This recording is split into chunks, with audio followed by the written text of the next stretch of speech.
الحمدللہ رب العالمین والصلاة والسلام علی رسولہ الکریم اما بعد فاعوذ باللہ من الشیطان الرجیم بسم اللہ الرحمن الرحیم الحمدللہ الذی انزل علی عبدہ الکتاب ولم یجعل لہ عوجا قیما لینذر باسا شدیدا من لدنہ ویبشر المؤمنین الذین یعملون الصالحات ان لہم اجرا حسنا ماکثین فیہ ابدا صدق اللہ العظیم رب اشرح لی صدری ویسر لی امری واحلل عقدۃ من لسانی یفقہوا قولی ربنا لا تؤاخذنا ان نسینا او اخطأنا آمین یا رب العالمین۔ اللہ تبارک تعالیٰ کے بابرکت نام سے آج سے ہم قرآن حکیم کی 18ویں صورت سورہ کہف کے متعلق آغاز کر رہے ہیں۔ سورہ کہف قرآن حکیم کی ایک خاص انداز سے بڑی منفرد صورت ہے،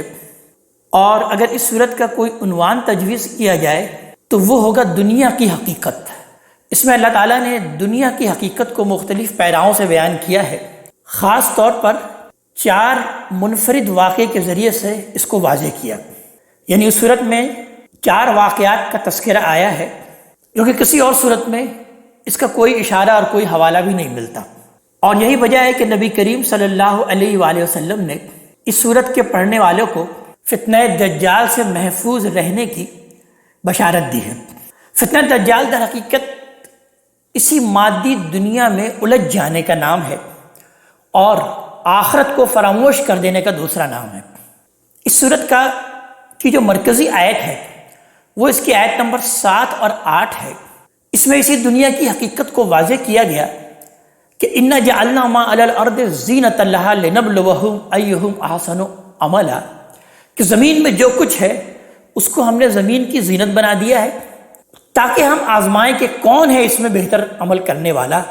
اور وَإِنَّا لَجَاعِلُونَ مَا عَلَيْهَا صَعِيدًا جُرُزًا،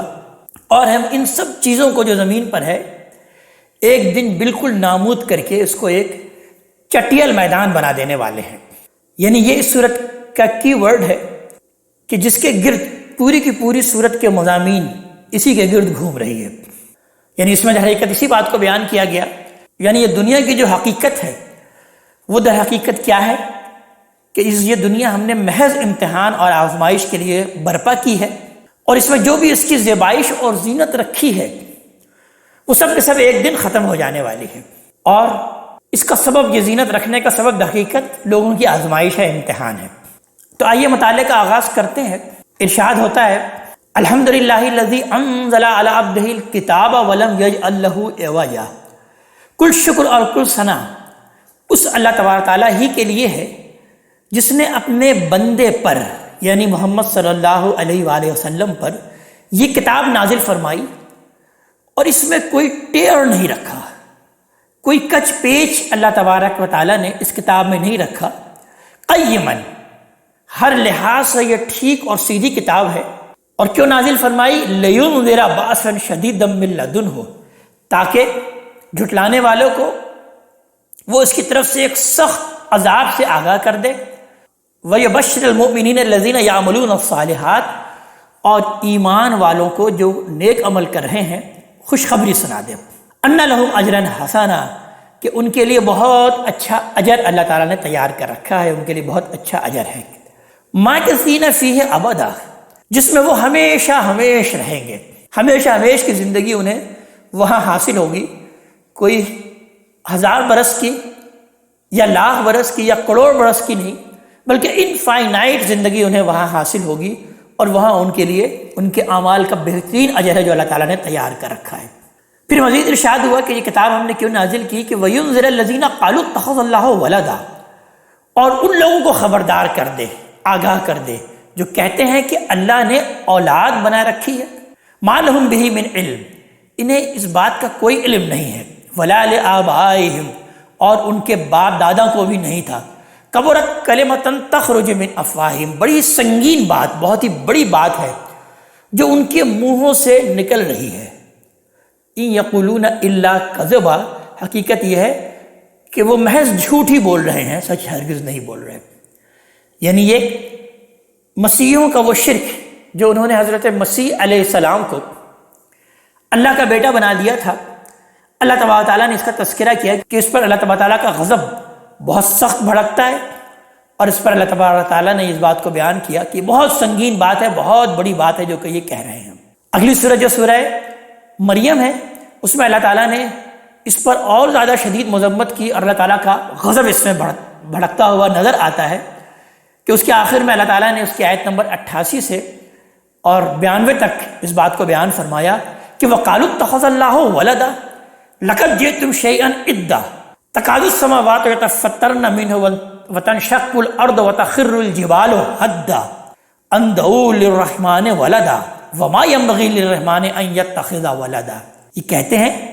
کہ رحمان نے اولاد بنا رکھی ہے۔ یہ تم نے بڑی ہی سخت بات کہی، بڑی ہی سنگین بات کہہ ڈالی۔ قریب ہے کہ اس سے آسمان پھٹ پڑے اور زمین شک ہو جائے اور پہاڑ ڈھہ کر گر پڑے کہ لوگوں نے خدائے رحمان کی طرف اولاد کی نسبت کی ہے۔ رحمان کو شایان نشان نہیں کہ وہ کسی کو اولاد بنائے۔ تو یہ وہ شرک ہے جو کہ مسیحیوں میں عام تھا، اور اللہ تعالیٰ نے بیان فرمایا کہ اس قرآن حکیم کے ذریعے سے اے محمد صلی اللہ علیہ وآلہ وسلم ان کو خبردار کر دیجیے۔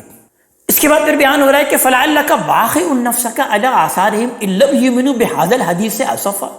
یعنی نبی کریم صلی اللہ علیہ وآلہ وسلم کو مخاطب کر کے اللہ تعالیٰ بیان فرما رہے ہیں کہ پھر اگر وہ اس بات پر ایمان نہ لائے تو شاید آپ ان کے پیچھے اپنے آپ کو غم سے ہلاک کر ڈالیں گے۔ یعنی در حقیقت یہ بڑا دل نواز انداز میں آپ صلی اللہ علیہ وسلم کو تسلی دی جا رہی ہے کہ یہ اگر ایمان نہیں لا رہے ہیں تو اس کا سبب ہرگز یہ نہیں ہے کہ آپ سے اس فریضہ دعوت میں کوئی کوتاہی ہو رہی ہے۔ آپ تو اس کے لیے اپنے آپ کو رنج و غلم میں گھلائے دیے جا رہے ہیں، جبکہ آپ کا کام صرف اور صرف کیا ہے؟ انذار اور بشارت، بات کو پہنچا دینا۔ اور اللہ تعالیٰ بیان فرما رہے ہیں اس کا حق آپ نے ادا کر دیا، اس سے آگے آپ کی کوئی ذمہ داری نہیں ہے کہ زبردستی ان کو ایمان کی طرف لے کر آئیں۔ تو اس لیے اللہ تعالیٰ تسلی کے انداز سے اس بات کو بیان فرما رہے ہیں کہ فَلَعَلَّكَ بَاخِعٌ نَفْسَكَ عَلَىٰ آثَارِهِمْ إِن لَّمْ يُؤْمِنُوا بِهَٰذَا الْحَدِيثِ آسَفًا۔ کیا آپ اپنے آپ کو گھلا دیں گے، آپ اپنے آپ کو غم سے ہلاک کر دیں گے کہ اگر وہ اس بات پر ایمان نہ لائے؟ إِنَّا جَعَلْنَا مَا عَلَى الْأَرْضِ زِينَةً لَهَا۔ اب یہ وہ کی ورڈز آ گیا جو کہ اس سورت کی مرکزی آیات ہیں کہ در حقیقت ہم نے زمین پر جو کچھ ہے اس کو ہم نے زمین کی زینت بنا دیا ہے، اور اس کا مقصد کیا ہے کہ لِنَبْلُوَهُمْ أَيُّهُمْ أَحْسَنُ عَمَلًا،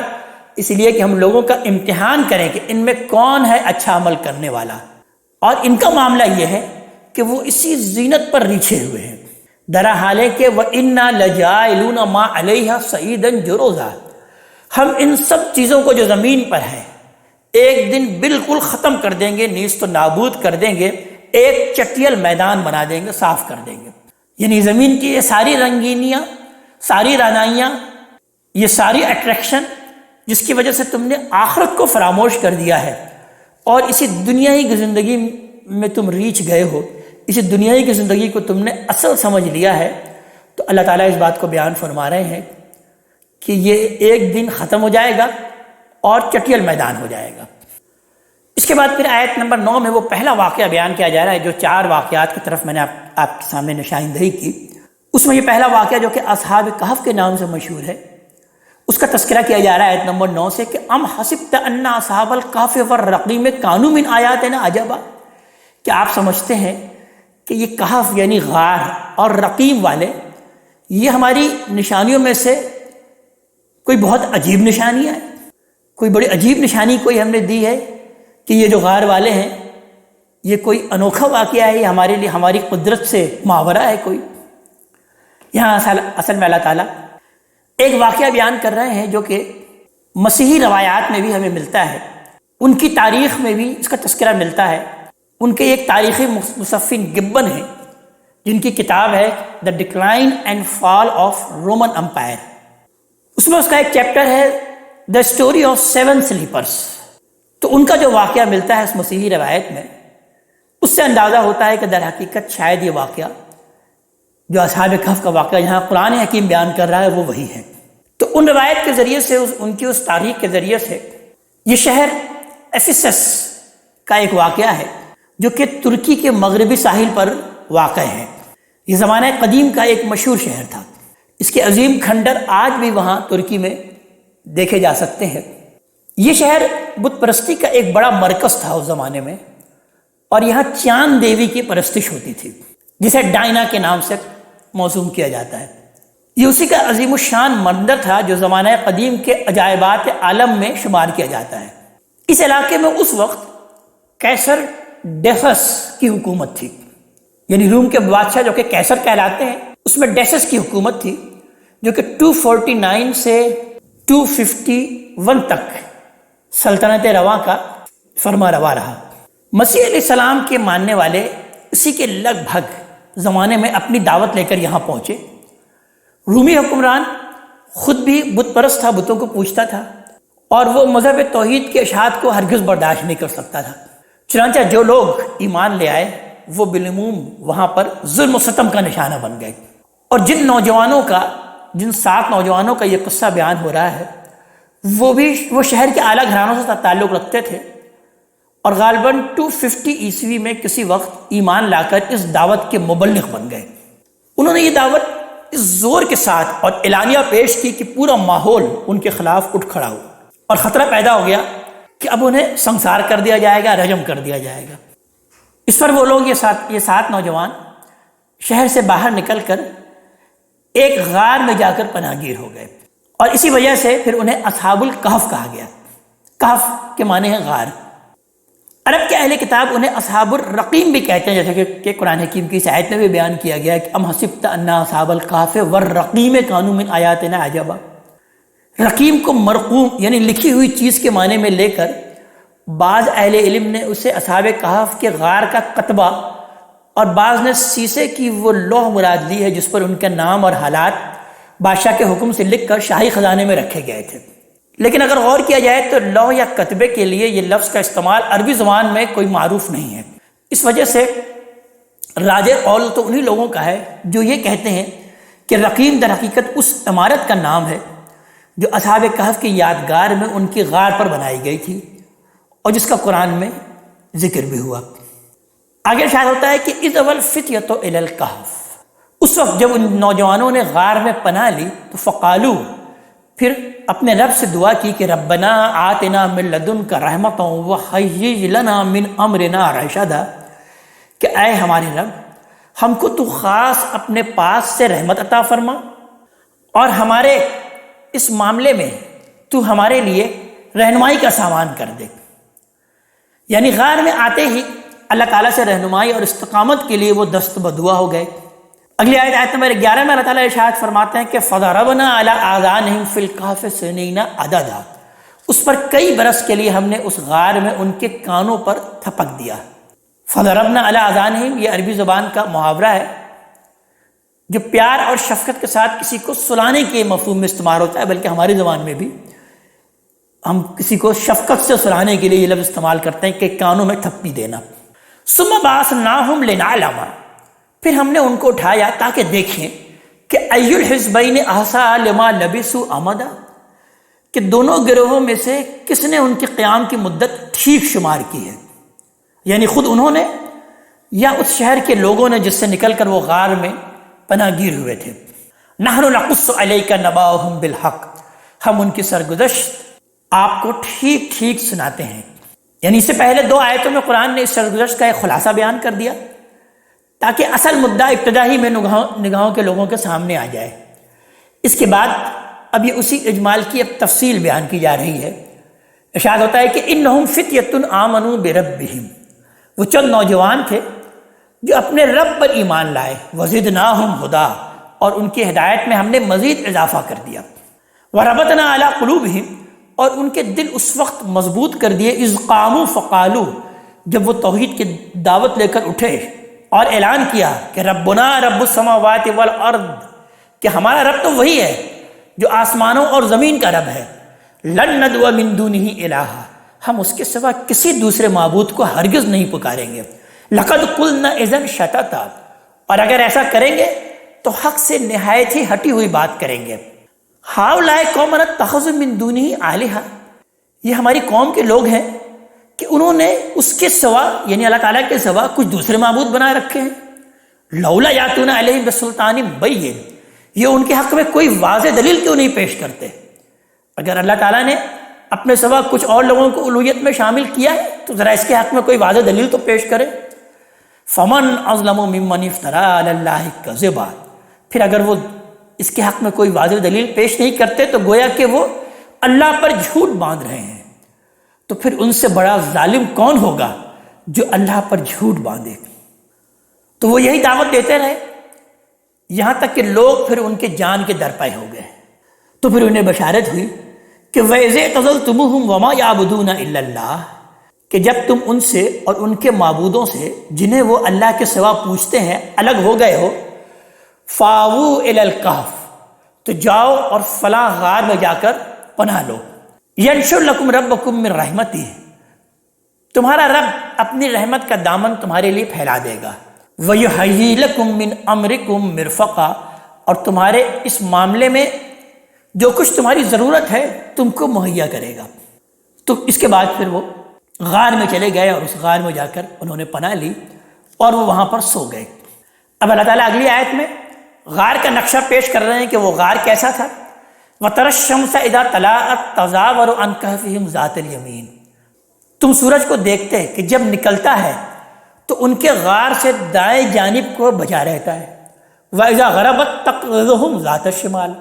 اور جب ڈوبتا ہے تو ان سے بائیں جانب کو کترا جاتا ہے، وَهُمْ فِي فَجْوَةٍ مِّنْهُ، اور وہ اس کے بالکل صحن میں تھے، اس غار کے درمیان میں تھے، وہیں پڑے ہوئے تھے۔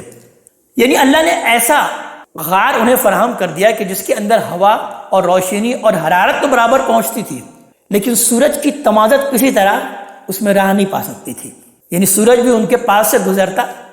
تو گویا کہ بڑے ادب و احترام سے گزرتا ہے کہ ان کی خدمت کی انجام دہی کا شرف تو سورج کو حاصل ہو، لیکن ان کے آرام اور سکون میں کوئی خلل واقع نہ ہو۔ ذالک من آیات اللہ، اللہ تعالیٰ بیان فرما رہے ہیں یہ اللہ تعالیٰ کی آیات، اللہ تعالیٰ کی نشانیوں میں سے ہے۔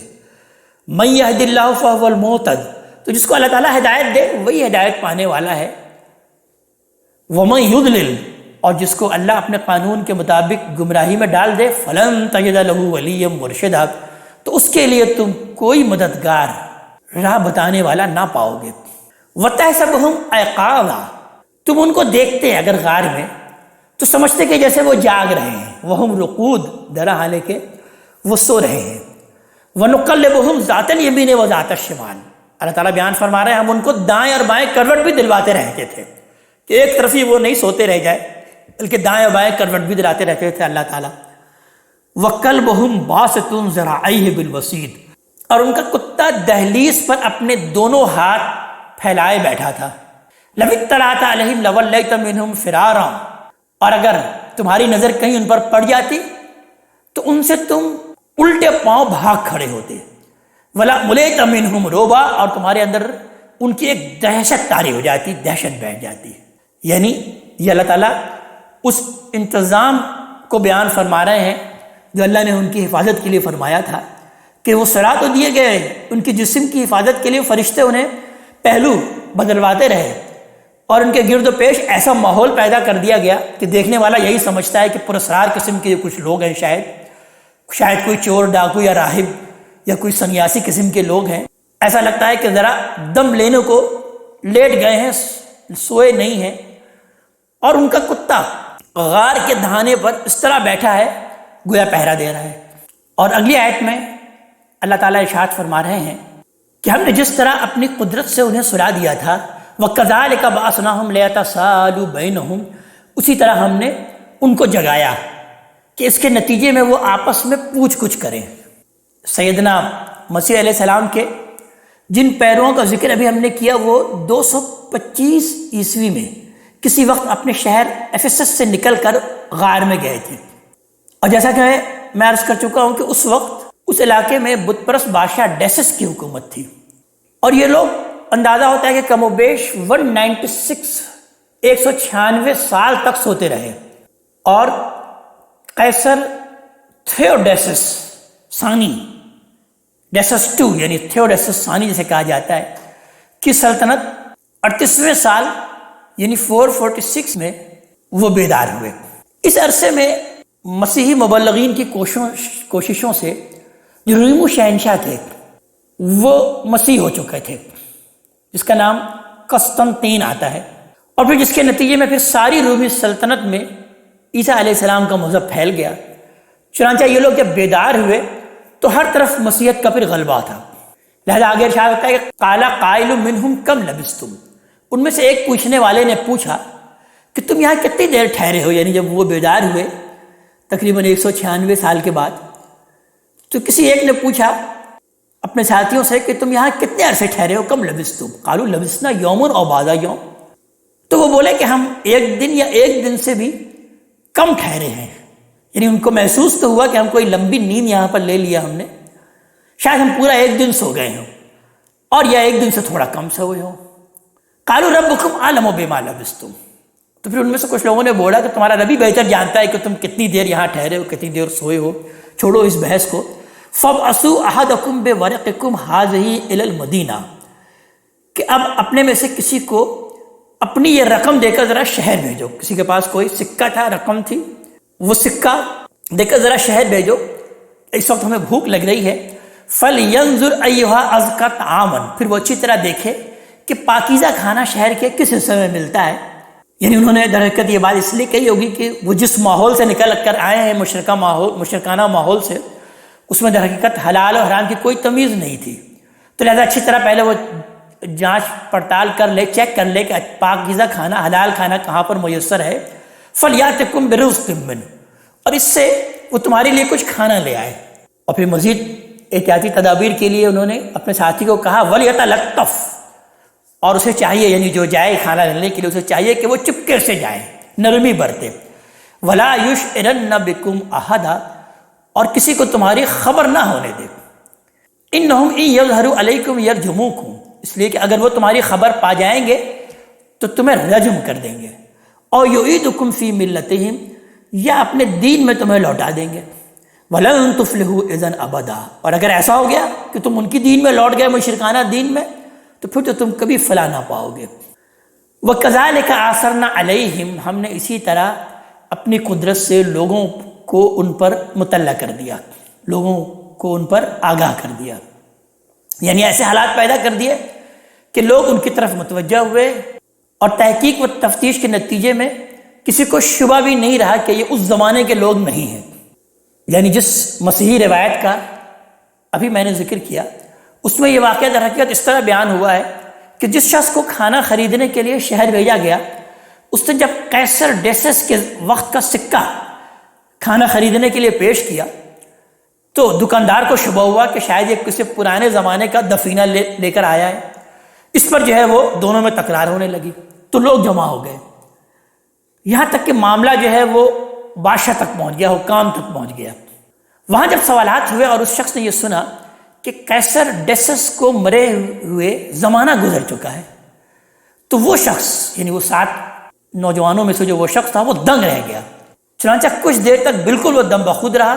اور پھر اس نے اپنی ساری کی ساری داستان جو ہے وہ لوگوں کو سنا دی۔ اسے سن کر وہ سارے کے سارے حکام بھی حیران ہوئے، اور پھر اس کو لے کر اس غار کی طرف چلے جہاں وہ اس کے ساتھی چھپے ہوئے تھے۔ اور بیان کیا جاتا ہے کہ لوگوں کا ایک انبوہ کثیر بھی ان کے ساتھ تھا۔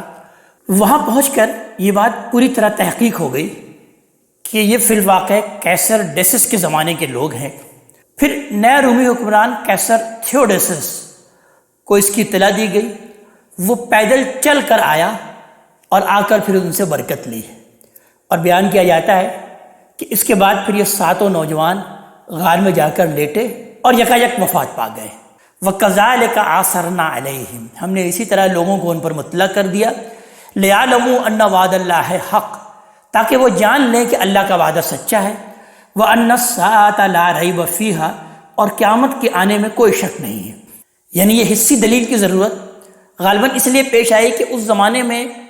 مسیحی دعوت جو تھی وہ یونان کے فلسفے اور جو رومی شرک ہے اور بت پرستی کی روایت سے جو اس وقت نبرد آزما تھی مسیحی دعوت، تو اللہ تعالیٰ نے اپنی نشانی دکھائی تاکہ زندگی بعد موت کے معاملے میں جو عقلی دلائل کے ساتھ یہ حصی دلائل بھی اللہ تعالیٰ نے اس طرح سے پیش کر دیا، جو اللہ تعالیٰ بعض اوقات وہ حصی دلائل پیش کرتے ہیں۔ اس سے مقصود یہ تھا کہ نئے نئے لوگ جو ہزاروں کی تعداد میں اب مسیحی ہو رہے تھے، ان کے لیے دین کا یہ بنیادی عقیدہ اب فلسفیانہ موشگافیوں کا موضوع بن کر اب نہ رہ جائے۔ بائبل اور قرآن دونوں سے یہ معلوم ہوتا ہے کہ جو زمانہ رسالت میں اس طرح کے حصی دلائل اس سے پہلے بھی وقتاً فوقتاً سامنے آتے رہے ہیں۔ لہذا آگے ارشاد ہوا کہ اذ یتنازعون بینہم امرہم، ذرا خیال کرو جب ان کے معاملے میں لوگ آپس میں بحث کر رہے تھے، یعنی اس معاملے میں جھگڑ رہے تھے کہ کون سا گروہ یا فرقہ ان سے نسبت کا زیادہ حقدار ہے اور ان کے ساتھ کیا کیا جائے، اس کے لیے کس کی رائے ماننی چاہیے۔ یعنی اگر غور کیا جائے تو اہل حق کے ساتھ اس دنیا نے ہمیشہ یہی معاملہ کیا کہ زندگی میں تو ان لوگوں کو پتھر کھانے پڑتے ہیں اہل حق کو، لیکن مرنے کے بعد پھر ان کے بت بنا کر ان کو پوجے جاتے ہیں۔ تو ان لوگوں کے ساتھ بھی مرنے کے بعد یہی ہوا کہ مختلف گروہ اور فرقے ان کے ساتھ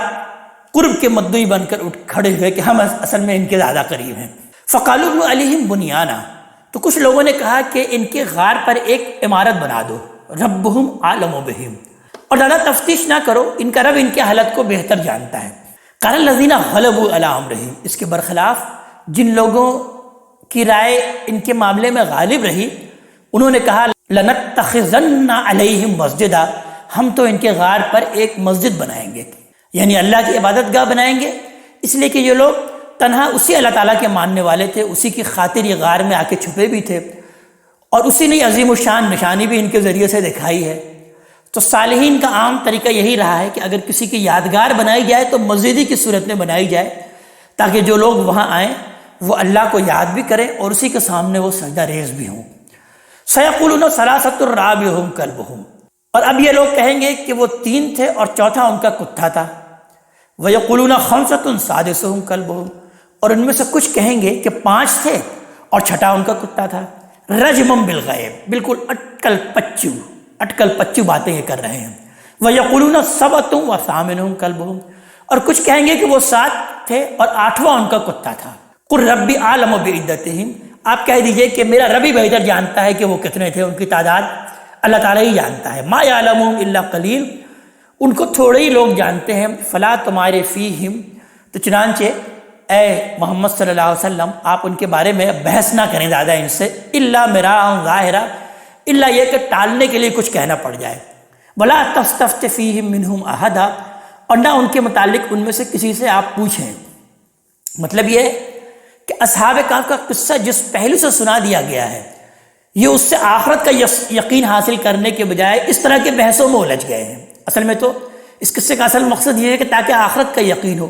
لیکن وہ اس طرح کے بحث میں الجھ گئے ہیں کہ وہ کتنے تھے اور کتنے برس غار میں سوئے رہے۔ تو آپ کو بھی یہ انہی بحثوں میں الجھانے کی کوشش کریں گے، لیکن آپ ہرگز نہ الجھیں،